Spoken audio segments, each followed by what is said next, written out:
Abhishek Sharma, Travis head ఇద్దరు danger బ్యాటర్లే. ఇద్దరూ చెలరేగితే పరుగుల మోత మోగుతుంది. బౌండరీల వర్షం కురుస్తుంది. రికార్డులు బ్రేక్ అయిపోతాయి. ప్రత్యర్థి బౌలర్లపై ఒత్తిడి పెరుగుతుంది. అభిమానులకు మాత్రం కావాల్సినంత వినోదం దక్కుతుంది. ప్రస్తుత ఐపీఎల్లో పంజాబ్ కింగ్స్తో మ్యాచ్లో అభిషేక్ శర్మ, ట్రావిస్ హెడ్ అదే చేశారు. బ్యాట్తో రఫ్ ఆడించారు. ప్రత్యర్థి బౌలర్లపై పంజా విసిరారు. పవర్ ప్లేలోని మాక్సిమం పరుగులు పిండేసుకున్నారు. రికార్డు సృష్టించారు. ఐపీఎల్ 19వ సీజన్లో పవర్ ప్లేలో అత్యధిక పరుగులను ట్రావిస్ హెడ్ జోడీ నమోదు చేసింది. తొలి 6 ఓవర్లలో వికెట్ కోల్పోకుండా 105 పరుగులు సాధించింది. రాయల్ ఛాలెంజర్స్ బెంగళూరుతో మ్యాచ్లో రాజస్థాన్ రాయల్స్ పవర్ ప్లేలో ఒక వికెట్ కోల్పోయి 97 పరుగులు చేసింది. ఇప్పుడు ఆ రికార్డును ట్రావిస్ హెడ్, అభిషేక్ శర్మ జోడీ బద్దలు కొట్టింది. పవర్ ప్లేలో పంజాబ్ కింగ్స్ బౌలర్లను ఉతికేసింది. పవర్ ప్లేలోని 22 బంతుల్లో అభిషేక్ శర్మ 66 పరుగులు సాధించాడు. ట్రావిస్ హెడ్ 15 బంతుల్లోనే 31 పరుగులు చేశాడు. పవర్ ప్లేలో ఆరెంజ్ ఆర్మీ ఓపెనర్లో 10 ఫోర్లు, 8 సిక్సర్లు బాదారు. పవర్ ప్లేలో ఒక వికెట్ కోల్పోయి 97 పరుగులు చేసింది. తొలి 6 ఓవర్లలో భారీ షాట్ల ద్వారానే 88 పరుగులు పిండేసుకున్నారు. ఐపీఎల్ చరిత్రలో పవర్ ప్లేలోనే 3 సార్లు 100 పరుగుల మార్కును అందుకున్న తొలి జట్టుగాను సన్ రైజర్స్ హైదరాబాద్ నిలిచింది. పవర్ ప్లేలో అత్యధిక స్కోర్ సాధించిన రికార్డు కూడా సన్ రైజర్స్ హైదరాబాద్దే. 2024లో ఢిల్లీ క్యాపిటల్స్పై తొలి 6 ఓవర్లలోనే 125 పరుగులు సాధించింది.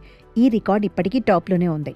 2024లో లక్నో సూపర్ జైంట్స్పై సన్ రైజర్స్ హైదరాబాద్ తొలి 6 ఓవర్లలోనే 107 పరుగులు సాధించింది. ఓవరాల్గా ఐపీఎల్లో పవర్ ప్లేలోనే 5సారి 100 పరుగులు నమోదయ్యాయి. అందులో 3 సార్లు ఎస్ఆర్హెచ్ జట్టు నుంచే వచ్చాయి.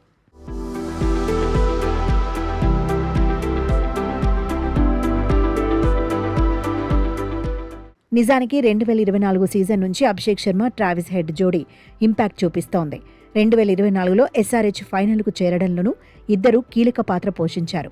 పవర్ ప్లేలో పరుగులు పోటెత్తించి ప్రత్యేకతను చాటుకున్నారు. సన్ రైజర్స్ హైదరాబాద్కు శుభారంభాలు అందించారు. అయితే ఈసారి మాత్రం తొలి 3 మ్యాచుల్లో రెండింట్లో ట్రావిస్ హెడ్ జోడీ నిరాశపరిచింది. క్రీజ్లోకి వచ్చి రాగానే భారీ షాట్లకు యత్నించి ఫెయిల్ అయింది. పరిస్థితులకు రెస్పెక్ట్ ఇవ్వకుండా దూకుడు చూపించాలనుకోవడమే వైఫల్యానికి కారణమనే చర్చ కూడా జరిగింది. స్లో బంతులకు దొరకకుండా ఆట తీరును మార్చుకోవాలనే కామెంట్స్ వినిపించాయి. పంజాబ్ కింగ్స్తో మ్యాచ్కు ముందు 3 మ్యాచుల్లో కలిపి ట్రావిస్ హెడ్ సాధించింది 64 పరుగులే. మరో ఓపెనర్ అభిషేక్ శర్మ అయితే తొలి 3 మ్యాచుల్లో 55 పరుగులే సాధించాడు. దీంతో ట్రావిస్ హెడ్కు ఏమైందన్న చర్చ జరిగింది. అయితే ఇప్పుడు పంజాబ్ కింగ్స్పై మాత్రం అసలు రూపం చూపించారు. విధ్వంసకర ఆట తీరుతో హైలైట్ అయ్యారు. అభిషేక్ శర్మ 28 బంతుల్లోనే 74 పరుగులు సాధించాడు. 5 ఫోర్లు, 8 సిక్సర్లతో ఆకట్టుకున్నాడు.